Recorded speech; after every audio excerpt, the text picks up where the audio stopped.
The door of the hut flew off its hinges with a crash. A giant of a man was standing in the doorway. He was at least twice as tall as a normal man, and at least 5 times as wide. His wild hair and beard made it hard to see his face, but his dark, glinting eyes shone from under the tangled mess. He stepped inside, the roof groaning above him as he ducked through the doorway. He shook the rain from his coat like a wet dog and glanced down at the broken door. "Sorry about that," he said. "Forgot me own strength." Then he turned his eyes to Harry, and a wide smile lit up his face. "Harry. Harry Potter." At last. Harry could barely manage a reply. "Me?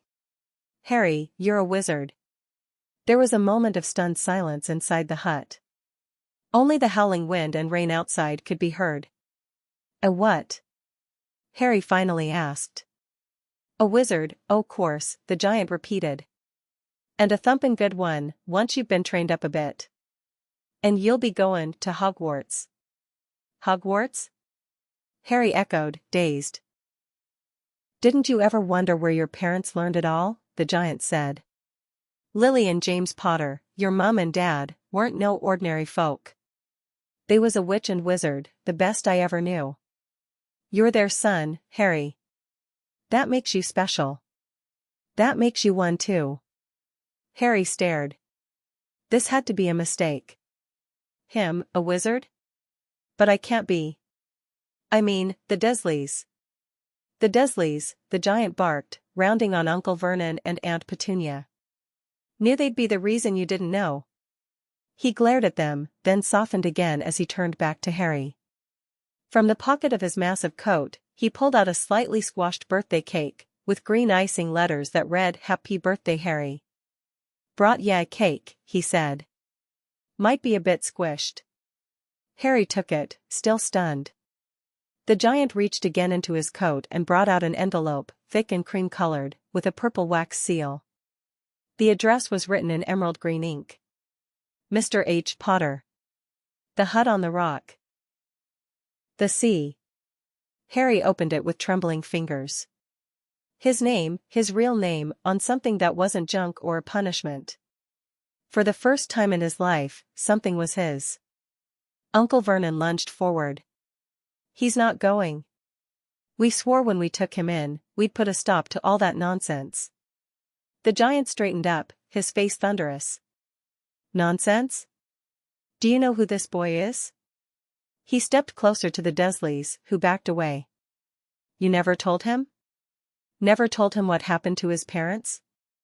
"They died in a car crash." Aunt Petunia shrieked. "A car crash?" the giant roared. "A car crash killed Lily and James Potter? You insult their memory."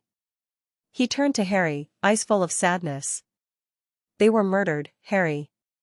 By the darkest wizard of our time. The one who gave ya that scar." He pointed to Harry's forehead. Harry touched it, the lightning bolt he had always wondered about. "His name was Voldemort," the giant said quietly. "And somehow, Harry, you survived. You're famous." Harry just stared. "Famous?" he echoed. "But I can't even remember anything. Why would I be famous?" The giant looked at him with a kind of amazed pity. "Every kid in our world knows your name, Harry. You're the boy who lived. You're the one Voldemort couldn't kill. That night, he went to your house, he tried to kill you too, after your parents. But something happened. No one knows what or how. But the spell turned on him instead. He lost all his power. Disappeared. And you were left, alive." Harry sat down quickly. He felt like the room was spinning. Everything he had ever known had just been flipped upside down. "But I mean, if I'm a wizard, why haven't I done magic before?" "You have," said the giant with a chuckle. "Bet strange things have happened when you were angry or scared, right?" Harry nodded slowly. There was the time his hair had grown back overnight, the time Dudley's sweater shrank so much he couldn't wear it, and that time at the zoo, with the snake. "That was you, Harry." Magic can't always be controlled when you're young. But now you'll learn. That's what Hogwarts is for. Uncle Vernon had recovered his voice. I won't pay for some crackpot old fool to teach him magic tricks. The giant turned slowly, eyes narrowing. Never, insult. Albus Dumbledore, in front of me. His voice was deadly quiet. From the inside of his coat, he pulled out a pink umbrella. With a flick, there was a flash of light, and suddenly, Dudley, who had been peeking from behind his mother, let out a squeal. A curly pig's tail had sprouted from his backside. Aunt Petunia screamed. Shouldn't we done that, the giant muttered. I was only meant to scare him. He turned to Harry, ignoring the chaos behind him. We've got loads to do tomorrow, Harry. Time to get your school things. School things? Course. Books, wand, robes, best get it all before term starts. We'll go to Diagon Alley.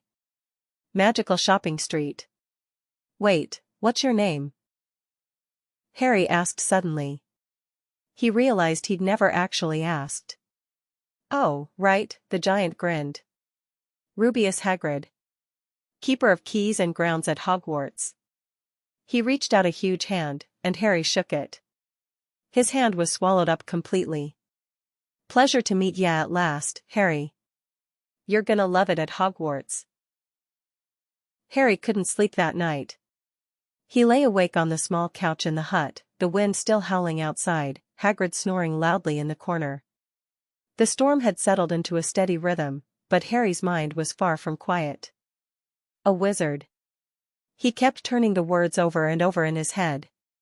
He, Harry Potter, the boy who wore Dudley's old clothes and lived in a cupboard, was a wizard. It didn't seem real. But it explained so much. The odd things that had happened around him. The feeling that he didn't quite belong with the Dursleys. The scar on his forehead. And Hagrid had said he was famous. Harry didn't feel famous. He felt confused. A bit excited. A little bit scared. When the morning light finally broke through the mist, Hagrid stirred and stretched, cracking his knuckles. Time to go, he said, yawning. We've got a lot to do today. They stepped out into the grey dawn, the sea calm now, the boat bobbing gently. Hagrid got in, and with a single puff of breath, blew them back toward the shore. Harry glanced back at the hut as it shrank in the distance. That was the last place he'd ever lived with the Dursleys, and somehow, he knew he'd never see it the same way again. They caught a train into London, with Hagrid taking up most of the space in the carriage. People stared, but Hagrid didn't seem to notice. He was too busy telling Harry about Hogwarts, about moving staircases, ghosts, secret passageways, and Quidditch. Quidditch? Harry asked. Sport for wizards, Hagrid said cheerfully. Played on broomsticks. You'll see soon enough. Eventually, they stepped out into a busy London street. Hagrid led Harry down an alley, past a pub called the Leaky Cauldron. It looked so old and shabby, Harry was surprised anyone noticed it. But as they stepped inside, the place fell silent. Heads turned. Glasses were lowered. Harry felt a strange flutter in his chest. People were staring at him, nodding, smiling, even stepping forward to shake his hand. A tiny old man in a pointed hat came over, eyes wide with awe. Bless my soul, he whispered. Harry Potter, what an honor. Hello, Harry said, completely overwhelmed. Welcome back, Mr. Potter, said the barman, beaming. Hagrid stood behind Harry like a proud parent. Told ya, didn't I? He said. You're famous. Harry didn't know what to say. He'd never had people look at him like this before, like he was something special. They passed through the pub and out the back door into a small, walled courtyard. There was nothing there but a few weeds and a trash bin. Harry looked around, puzzled. Watch this, Hagrid said.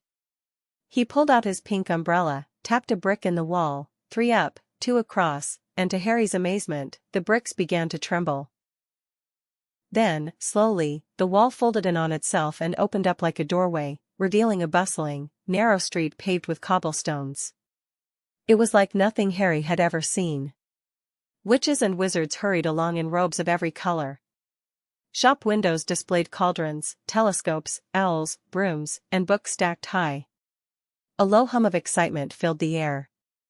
"Welcome," said Hagrid, to Diagon Alley. Harry followed him, eyes wide.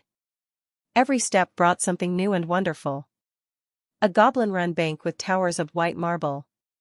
Shops selling potion ingredients in jars full of strange things.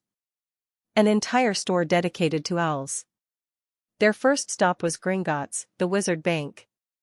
Hagrid explained that it was run by goblins, clever, secretive creatures with long fingers and sharp eyes. Harry felt a little nervous as one bowed them through a great set of bronze doors. Inside, it was even more incredible. The hall was vast, with high ceilings and long counters behind which goblins worked silently. Gold, silver, and bronze coins glittered everywhere. Hagrid passed a key to one of the goblins.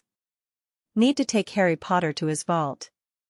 The goblin examined the key and nodded. "Very well. Follow me."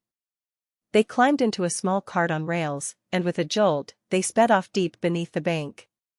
The tunnels twisted and turned, the wind rushing through Harry's hair. It felt like a roller coaster. Eventually, they stopped outside a heavy door. The goblin opened it, and Harry gasped. Inside was a small mountain of coins, gold galleons, silver sickles, and bronze nuts. It sparkled in the dim torchlight. "All yours," said Hagrid with a grin. "Your parents left you a nice bit o' gold, they did." Harry could hardly believe it. All his life he'd had nothing of his own. Now he had a vault full of treasure. After collecting some money, they headed off to buy his school supplies. Robes at Madame Malkin's. A telescope and scales. Books from Flourish and Blots. A wand. Harry could hardly wait for that part. As they walked through the shops, people kept whispering, pointing, smiling. Harry was still getting used to it. He wasn't sure he ever really would. Hagrid bought himself a huge stack of sausages from a street cart and handed Harry a bag of caramel toads that leapt when you bit them. "You'll need a wand next," Hagrid said. "Best shop in the world, Ollivanders." They stopped outside a narrow, dusty shop with gold letters that read, "Ollivanders, makers of fine wands since 382 BC. The moment they stepped inside, the quiet was almost eerie. Long shelves of narrow boxes stretched up to the ceiling.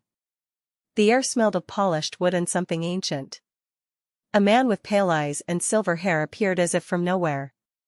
"Ah yes," he said softly. "Mr. Potter. I've been expecting you." Mr. Ollivander moved closer, peering at Harry with pale, silvery eyes that seemed to look right through him. "You have your mother's eyes," he said gently. "I remember every wand I've ever sold, Mr. Potter. Every single one. It just so happens. I remember the wand that chose your mother. 10¼ inches long, swishy, made of willow. Excellent for charm work.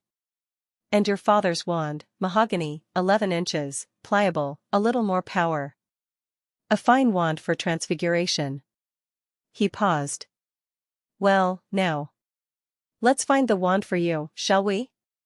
Harry barely had time to answer before Ollivander began pulling down boxes and placing them in Harry's hands. "Try this. Beechwood and dragon heartstring. 9 inches.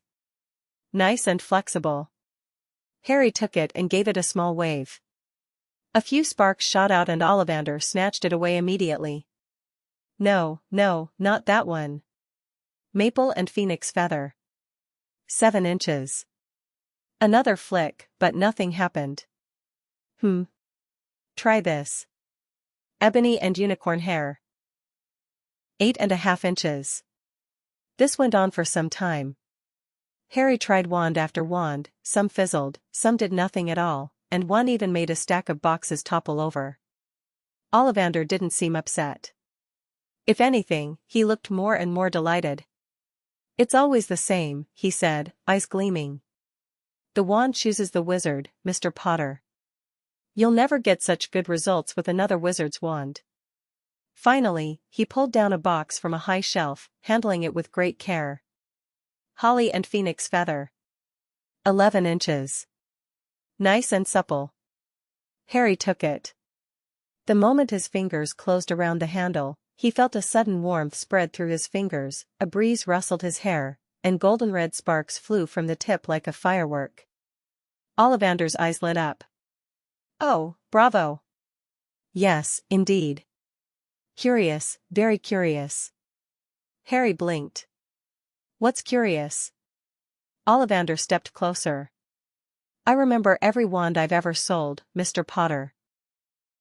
It so happens that the phoenix whose feather is in your wand gave just one other feather.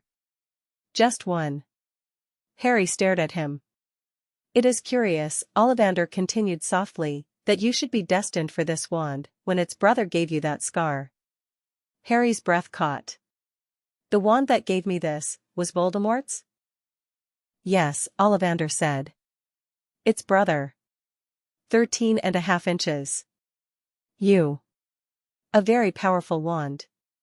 In the wrong hands. Harry felt cold. Ollivander nodded slowly. The wand chooses the wizard. Remember, we must expect great things from you, Mr. Potter. After all, he who must not be named did great things. Terrible, yes. But great. Harry didn't quite know how to feel as they stepped back outside into the sunlight. He was holding his wand, a strange excitement bubbling in his chest, but also fear. Everything was changing so fast. Hagrid clapped him on the back. Got your wand, eh? Knew you'd find the right one. They had just one stop left. Hagrid led him to a pet shop full of strange noises and smells. Fancy an owl? Useful. Carries mail. Harry nodded eagerly, and Hagrid bought him a beautiful snowy owl with piercing amber eyes. She'll be your companion at Hogwarts, Hagrid said. Name her whatever ya like. They made their way back to the train station, Harry's arms full of books and packages, his new wand tucked carefully in his coat. As they sat down on a bench to wait for the train, Hagrid handed Harry a ticket. Platform 9 3/4, Harry read. There's no such thing, is there? There is, Hagrid said with a grin. You'll see. But that's for September 1st. You've a month to get used to all this. Harry looked at the ticket, the owl, the wand in his pocket, and the pile of magical supplies at his feet. He couldn't believe it. Just yesterday he was nobody. Today, he was a wizard. And so, Harry's journey into the magical world had just begun. From a lonely cupboard under the stairs to a world filled with spells, wands, and wonder, everything in his life had changed overnight. But this was only the beginning. Ahead of him lay a school unlike any other, friendships he hadn't yet made, mysteries he hadn't yet faced, and a destiny greater than he could imagine. For now, though, he held tightly to his new wand, watched his snowy owl blink at him from her cage, and let himself feel, just for a moment, hopeful, excited, and finally, truly alive. Thanks for joining us in this magical chapter of Harry Potter's story. We'll be back soon with more adventures from Harry Potter and the Philosopher's Stone. Until next time, stay curious, and keep a little magic in your heart. Welcome back to another magical journey. In today's episode, we continue the story of a boy who just discovered he's not quite ordinary. He's a wizard. Join us as Harry Potter steps into a world of spells, secrets, and the beginning of an unforgettable adventure. Let's begin.